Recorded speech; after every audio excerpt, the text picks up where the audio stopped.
من نجوم الدوري الالماني.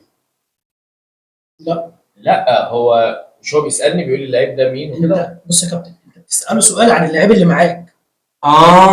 ماشي، انا فكرتك انا اللي لا بص، هو اللعيب ده انت مش عارفه، ايوه واللعيب ده ميسي مش عارفه، تمام. فانت هتسال على ده. تمام ماشي. تمام. لاعب مصري ولا اجنبي؟ لا انت بص، انت السؤال ما ينفعش تخيره، يعني تقول له ده لعيب مصري فهو يقول لك ده لعيب اجنبي فيقول لك تمام فاهمني؟ ماشي. لاعب اجنبي؟ لا. ماشي. ده لعيب اجنبي؟ لا. تمام. بيلعب في الدوريات الخمسه الكبرى؟ لا. لا. ماشي. اسألني. ده مدافع؟ لا. بيلعب في الاهلي؟ تمام. بس ما ينفعش سؤال يتكرر.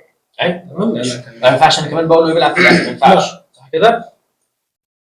ده بيلعب في الدوري الانجليزي؟ دلوقتي بيلعب في الدوري حاليا الانجليزي بس حاليا تمام. نص ملعب؟ انا لا، بس انا عرفت اللي عندي من غير ما نكمل. يعني لو انا عرفت يعني لو عايز تقول دلوقتي قول. اقول ده عمر مرموش. اجابه صحيحه. بس ايه اللي خلاك تعرف ان عمر مرموش؟ ممكن صلاح.